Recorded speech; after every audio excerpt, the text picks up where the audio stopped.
Je m'appelle Bridget Cole, j'ai 35 ans, je suis directrice marketing à Lincoln, dans le Nebraska, et je vis une vie que j'ai bâtie entièrement de mes propres mains.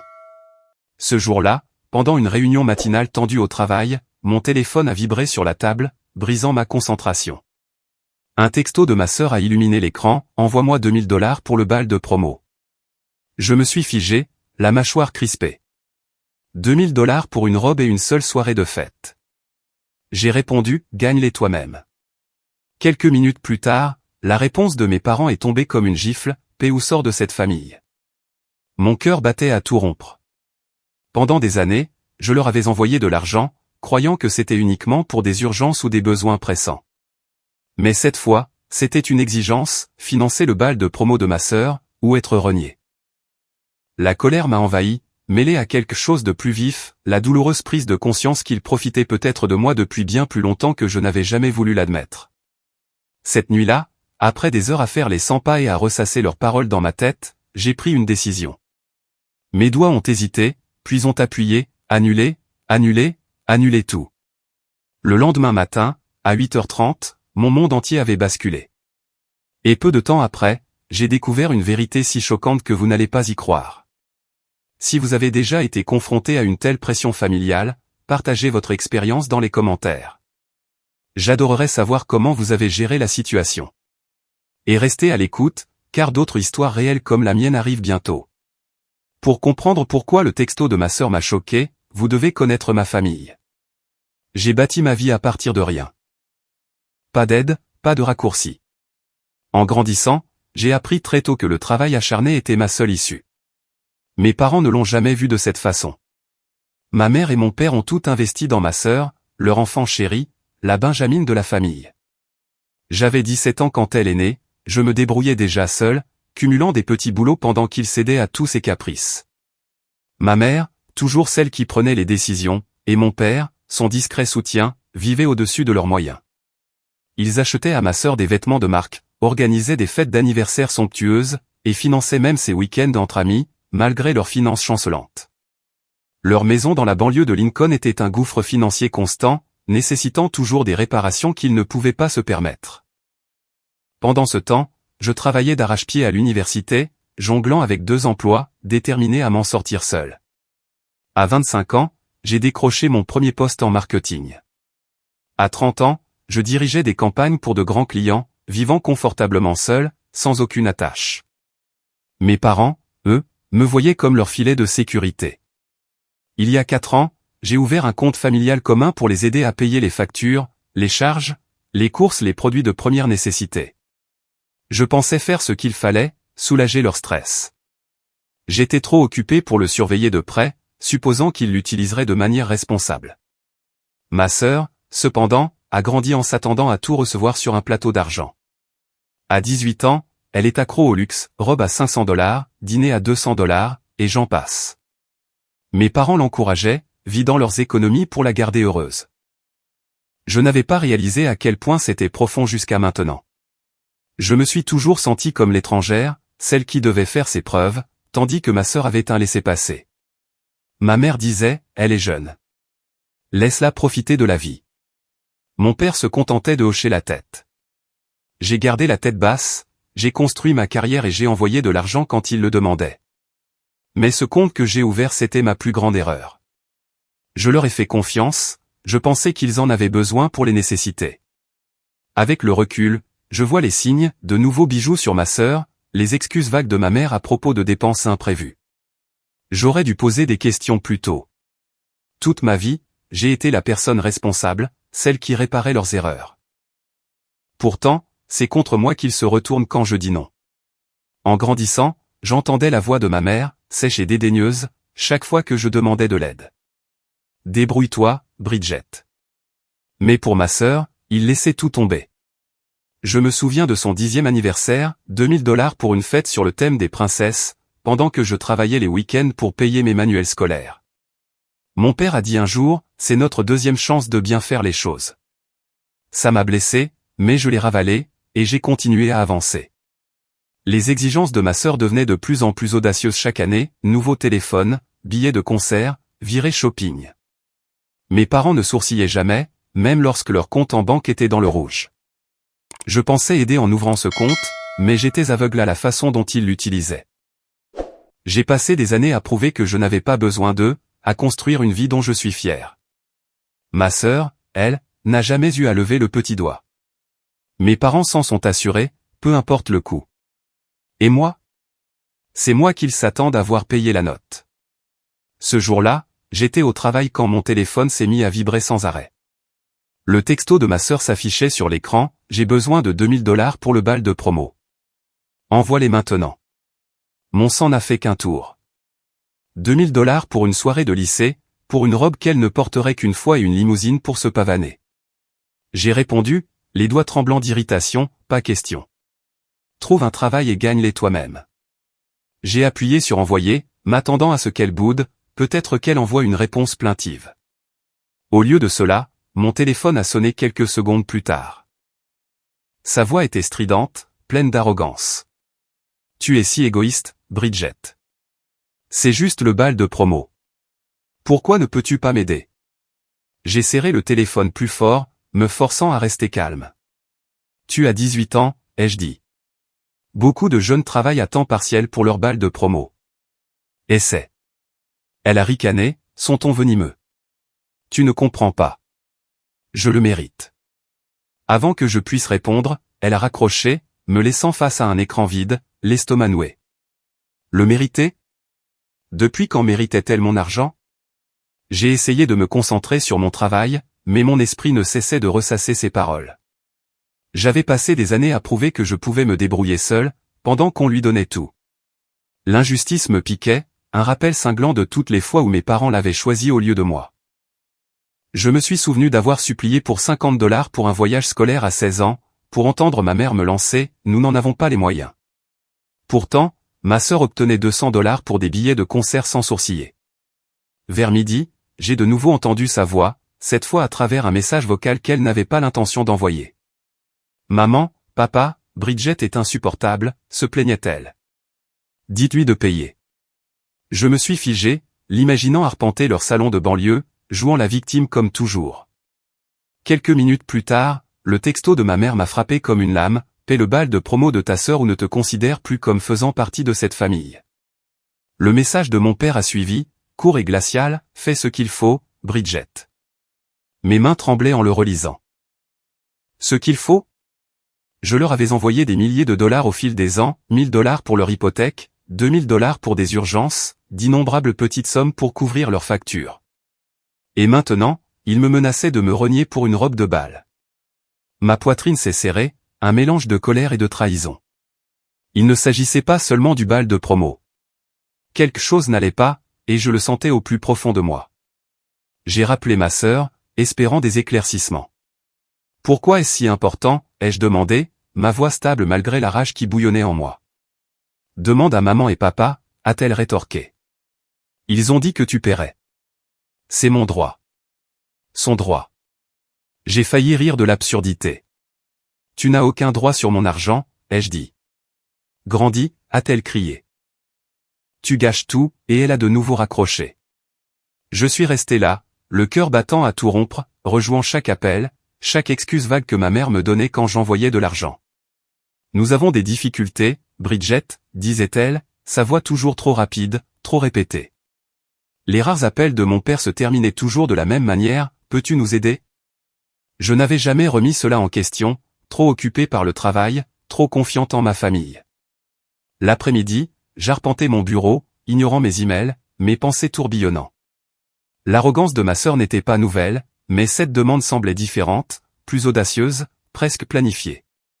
J'ai ouvert mon application bancaire, faisant défiler des années de virements vers ce compte familial. Des milliers de dollars envoyés, sans poser de questions, 1500 $ par-ci, 000 $ par-là, toujours avec la promesse que c'était pour les nécessités. Les excuses de ma mère résonnaient, la voiture est tombée en panne, ou nous avons eu un mois difficile. Je les avais crus, je pensais aider. Maintenant, leurs menaces ressemblaient à un scénario qu'ils avaient trop souvent répété. J'ai envoyé un texto à ma mère, pourquoi le bal de promo vaut-il la peine de me renier? Pas de réponse. J'ai essayé mon père, explique-moi ça, papa. Silence. leur refus de répondre n'a fait qu'accentuer le nœud dans ma poitrine. Je me suis adossé, fixant mon téléphone, le poids de leurs paroles s'enfonçant en moi. Ils ne demandaient pas seulement de l'argent. Ils me harcelaient, utilisant la famille comme une arme. J'ai pensé au compte commun, celui que j'avais ouvert pour les aider. Je ne l'avais pas vérifié depuis des années, trop prise par les délais et les réunions. Qu'en avait-il fait? Le caprice de ma sœur, les menaces rapides de mes parents. Il ne s'agissait pas seulement d'une robe. C'était plus gros, et j'en avais assez de jouer leur jeu. Après les textos de mes parents, j'ai reçu une notification bancaire inhabituelle. C'était en fin d'après-midi, le mardi, et ma boîte de réception a sonné avec un email de la banque gérant notre compte familial commun. L'objet criait l'urgence, alerte de transaction importante. Mon cœur s'est serré en l'ouvrant. Un virement de 5 000 $ avait été effectué ce matin-là, sans mon approbation. J'ai fixé l'écran, mon pouce accélérant. 5 000 $ vers où? J'avais ouvert ce compte pour aider avec leurs factures, pas pour financer de mystérieux retraits. Mon esprit a repensé aux menaces de mes parents, à leur insistance pour que je paie le bal de promo de ma sœur. Ce n'était pas une coïncidence. J'ai immédiatement appelé ma sœur, espérant une explication. Qu'est-ce qui se passe avec le compte familial, ai-je demandé, en gardant une voix ferme. Sa réponse fut évasive, son ton sec. Je ne sais pas. Demande à maman et papa, a-t-elle lancé. Pourquoi es-tu toujours si méfiante? J'ai insisté davantage. 5 000 $ viennent de disparaître. Sais-tu quelque chose à ce sujet? Elle a ri, un son froid et dédaigneux. Tu exagères. Ce n'est probablement rien. Puis elle a raccroché, me laissant furieuse. Son refus de répondre n'a fait qu'aiguiser mes soupçons. Elle ne se dérobait pas seulement, elle cachait quelque chose. Je ne pouvais pas rester en place.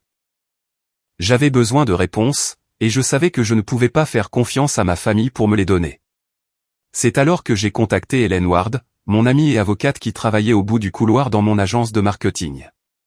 Je lui ai envoyé un texto, on peut parler? C'est urgent. Elle a répondu en quelques minutes, suggérant que nous nous rencontrions à son bureau ce soir-là. À 18h30, j'étais assise en face d'Hélène, son bureau couvert de dossiers juridiques. J'ai expliqué l'alerte bancaire, l'esquive de ma sœur et les menaces de mes parents. Il y a un problème avec le compte familial, ai-je dit, la voix tendue par la frustration. Je dois savoir ce qu'ils en font. Hélène a hoché la tête, son expression calme et concentrée. Commençons par extraire les relevés du compte, a-t-elle dit en ouvrant son ordinateur portable. Elle s'est connectée au portail de la banque avec les identifiants que je lui avais fournis, ses doigts se déplaçant rapidement. En quelques minutes, elle a trouvé une série de transactions que je n'avais pas vues depuis des années. Il y a plusieurs gros retraits, dit-elle en fronçant les sourcils. Certains à des créanciers, d'autres à des comptes de vente au détail. Je me suis penché en avant, l'estomac noué. Des créanciers? Vente au détail? Quel genre de vente au détail, ai-je demandé. Hélène a fait défiler les registres. Des magasins de luxe, des boutiques, des bijouteries, et même une agence de voyage. Mon esprit s'est emballé. Il ne s'agissait pas de factures d'électricité ou de courses. Hélène a continué à creuser, sortant les relevés de l'année écoulée. On dirait que tes parents ont utilisé le compte pour rembourser des dettes, dit-elle. Des cartes de crédit, un prêt auto, et même une deuxième hypothèque. Une vague de trahison m'a submergé. Des dettes. Ils n'avaient jamais mentionné de deuxième hypothèque. Je me suis souvenu de leurs appels, demandant toujours un peu d'aide pour couvrir des frais imprévus. J'avais envoyé de l'argent sans poser de questions, pensant que je les aidais à garder la tête hors de l'eau. Maintenant, je voyais la vérité, ils avaient vidé le compte pour maintenir leur style de vie. Puis Hélène a montré une autre série de transactions. Celles-ci sont plus petites mais constantes, dit-elle. Des paiements à des magasins de vêtements, des restaurants, et même un organisateur de bals de promo. Un organisateur de bals de promo. La demande de 2 000 $ de ma sœur m'est revenue en mémoire. Il finance ses dépenses, ai-je dit, ma voix à peine plus qu'un murmure. Hélène a hoché la tête. Il semble que tes parents aient utilisé ton argent pour couvrir leurs dettes et donner à ta sœur tout ce qu'elle veut. Je me suis adossé, abasourdi. Toutes ces années, je pensais aider pour les nécessités. Au lieu de ça, j'avais financé leurs mensonges. J'ai quitté le bureau d'Hélène avec un sentiment de malaise. Mes parents ne me mettaient pas seulement la pression pour l'argent du bal de promo. Ils cachaient une série de tromperies. J'avais besoin de plus de preuves. Mais une chose était claire, je ne pouvais pas laisser cela continuer. Le lendemain, je suis retourné au bureau d'Hélène. La pièce était faiblement éclairée, son bureau empilé de dossiers, mais le regard d'Hélène restait perçant. Elle a poussé une pile de documents vers moi, son expression sombre. « Ce sont les relevés bancaires, dit-elle. Ça ne va pas te plaire. » Mon estomac s'est noué en parcourant la première page. En 4 ans, 100 000 $ avaient été retirés du compte familial commun, mon argent, siphonné sans un mot. Une pointe de trahison m'a frappé. Je leur avais fait confiance, j'avais cru que j'aidais à surmonter leurs difficultés. Au lieu de ça, ils m'avaient saigné à blanc. Hélène a montré les journaux de transactions. Tes parents ont fait des dizaines de gros virements, dit-elle en feuilletant les pages. Certains sont allés à des sociétés de cartes de crédit, d'autres à un prêt auto, et même à une deuxième hypothèque dont ils ne t'ont jamais parlé. Ma gorge s'est serrée. Une deuxième hypothèque. Ils avaient toujours dit que la maison était presque payée. Puis elle m'a montré une autre section, des retraits plus petits, mais constants, vers des boutiques, des bijouteries et une agence de voyage pour les voyages de ma sœur. Les dépenses du bal de promo, aussi, a ajouté Hélène, en encerclant un paiement de 3 000 $ à un organisateur d'événements haut de gamme. La demande de 2 000 $ de ma sœur a soudain pris tout son sens, elle avait été élevée en s'attendant à ce que mon argent lui revienne. Je me suis adossé, l'esprit en ébullition. Chaque appel de ma mère, chaque plaidoyer pour un petit coup de main m'est revenu en mémoire. J'avais envoyé des milliers de dollars, pensant que c'était pour les nécessités, les courses, les charges, leur survie. Maintenant, je voyais la vérité, ils m'avaient utilisé pour financer leurs dettes et le style de vie somptueux de ma sœur. Comment ont-ils pu faire ça, ai-je murmuré, plus à moi-même qu'à Hélène. Elle a secoué la tête. Les gens justifient n'importe quoi quand ils sont désespérés. Ces mots m'ont piqué, mais ils étaient vrais. Je savais ce que je devais faire. Le lendemain matin, mercredi, j'ai appelé la banque et leur ai demandé de fermer le compte commun. Cela a pris 10 minutes, mais chaque étape ressemblait à la coupe d'une chaîne. J'avais passé des années à me lier à leurs problèmes, et maintenant, c'était fini.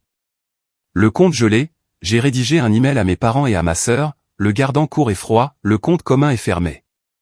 Je sais pour les 100 000 $. Plus d'argent. J'ai cliqué sur envoyer, les mains stables mais la poitrine lourde. Il ne s'agissait pas seulement d'argent. Il s'agissait de confiance, et il l'avait brisée. En quelques heures, mon téléphone a explosé. Ma sœur a appelé en premier, sa voix un mélange de panique et de rage. « Tu ne peux pas faire ça », a-t-elle crié. « Nous avons besoin de ce compte. » Je suis resté calme, bien que mon pouce accélérait. En avoir besoin pourquoi? Plus de robes de créateur, ai-je demandé. Elle a bafouillé, puis a crié, « Tu détruis cette famille » et a raccroché. Le texto de ma mère est arrivé ensuite, un mur de mots, « Comment oses-tu nous accuser? Nous avions besoin de cet argent pour survivre. » Survivre avec des voyages de luxe et des organisateurs de bals de promo?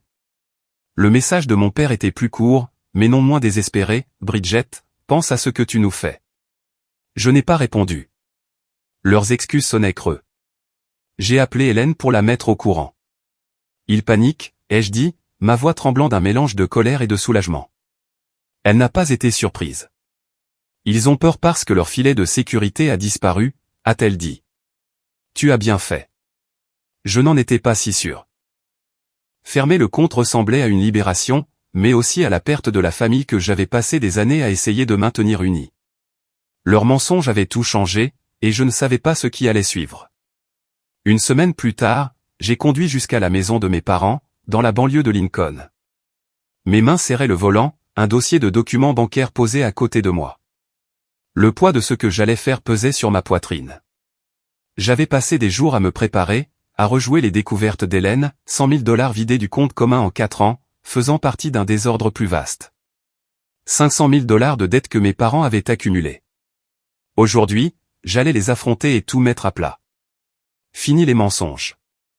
Je suis entré dans leur salon, où l'air était lourd de tension. Ma mère était assise sur le canapé, les yeux déjà plissés. Mon père se tenait près de la fenêtre, les bras croisés, son visage impénétrable. Ma sœur, avachie dans un fauteuil, fixait son téléphone, évitant mon regard. Je n'ai pas perdu de temps. Je sais tout, ai-je dit en laissant tomber le dossier sur la table basse. Le compte que j'ai ouvert pour vous aider. Vous avez pris 100 000 $, et vous êtes noyé sous un demi-million de dollars de dette. J'ai étalé les documents, relevés bancaires, journaux de transactions, preuves de leurs dépenses. Paiement de carte de crédit, un prêt auto, une deuxième hypothèque qu'ils avaient cachée, et pire encore, des milliers de dollars injectés dans les vêtements de marquer les voyages de ma sœur. Le visage de ma mère s'est décomposé, mais pas de culpabilité. Comment as-tu pu fouiller dans nos affaires privées, a-t-elle lancé, la voix tremblante. C'est la famille. Une vague de fureur m'a envahi. La famille? Je leur avais tout donné, et ils m'avaient utilisé. Vous m'avez menti, ai-je dit, ma voix stable malgré la blessure. Vous avez dit que c'était pour les factures, pour la survie. Au lieu de ça, vous avez financé son style de vie. J'ai montré ma sœur du doigt, qui ne levait toujours pas les yeux. Mon père s'est avancé, le ton sec. Tu ne comprends pas, Bridget. Nous n'avions pas le choix. Les dettes s'accumulent.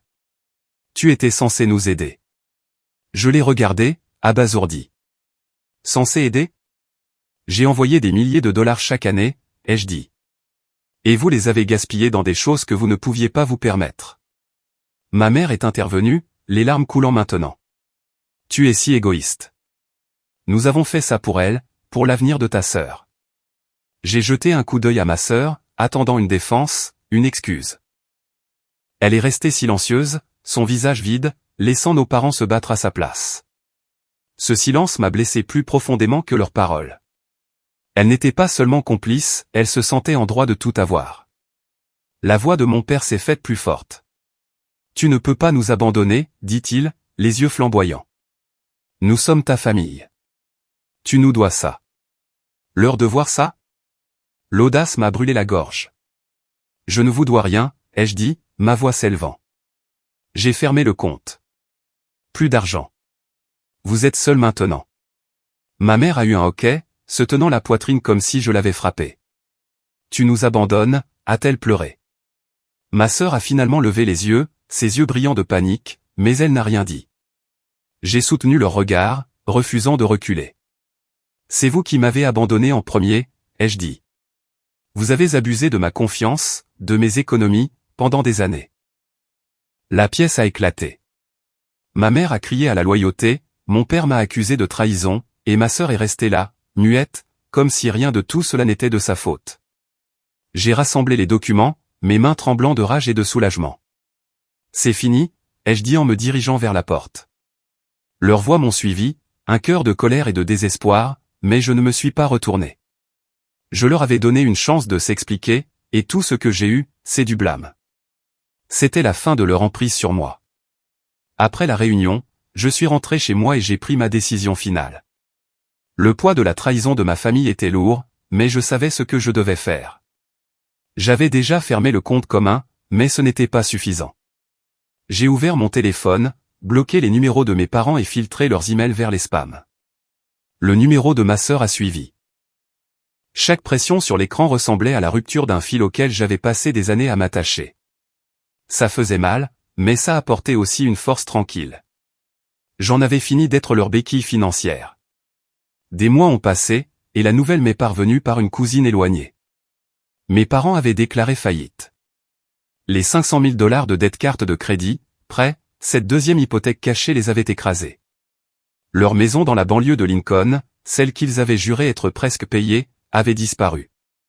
J'ai imaginé des déménageurs emportant leurs meubles, ma mère en larmes, mon père au regard vide. Une partie de moi avait mal pour eux, mais une autre partie ne ressentait rien. Ils avaient créé ce désordre, utilisant mon argent pour retarder l'inévitable. Je leur avais donné des chances, et ils les avaient gâchées. Ma sœur a dû faire face à sa propre réalité. Sans les aides de mes parents, elle a dû grandir vite. La cousine a mentionné qu'elle avait pris un emploi à temps partiel dans un magasin de vêtements, pliant des chemises et encaissant les clients. Je l'ai imaginée derrière un comptoir, forcée de gagner ce qu'elle m'avait autrefois exigé. La fille qui pensait qu'une robe de bal à 2000 $ était son droit apprenait à se débrouiller seule. Je n'ai pas ressenti de triomphe, juste un soulagement doux amer. Peut-être comprendrait-elle un jour ce que j'avais essayé de lui apprendre. Quant à moi, j'ai trouvé une nouvelle sorte de paix. Les appels constants, les culpabilisations, les exigences, tout cela avait disparu. Je me suis concentré sur ma vie, ma carrière, mes économies. J'ai commencé à voir un thérapeute pour décortiquer des années de manipulation, pour reconstruire la confiance que ma famille avait ébranlée. Établir des limites n'a pas été facile. Cela signifiait abandonner l'espoir qu'il change, qu'il me voie comme plus qu'un compte en banque. Mais cela signifiait aussi la liberté. J'ai appris à dire non, à protéger mon propre avenir, à ne plus laisser leur chaos me définir. Avec le recul, toute cette épreuve m'a appris quelque chose de vital, la famille ne signifie pas l'obligation. L'amour ne devrait pas avoir de prix. J'ai passé des années à penser que je devais les sauver, que leurs problèmes étaient les miens à résoudre. J'avais tort. Établir des limites, prendre le contrôle de mes finances et m'éloigner de la toxicité, c'est ce qui m'a sauvé. Si vous êtes là, pris dans un cycle similaire, sachez ceci, vous ne devez votre sécurité à personne. Protégez-vous d'abord. Ce n'est pas de l'égoïsme, c'est de la survie. À tous ceux qui m'écoutent, merci d'avoir suivi mon histoire. Le chemin a été difficile, mais le partager m'aide à guérir. J'adorerais entendre vos expériences. Avez-vous déjà dû établir des limites avec votre famille? Laissez un commentaire ci-dessous et parlons-en. Si cela vous a touché, cliquez sur le bouton d'abonnement et rejoignez-moi pour plus d'histoires réelles. Votre soutien signifie tout pour moi.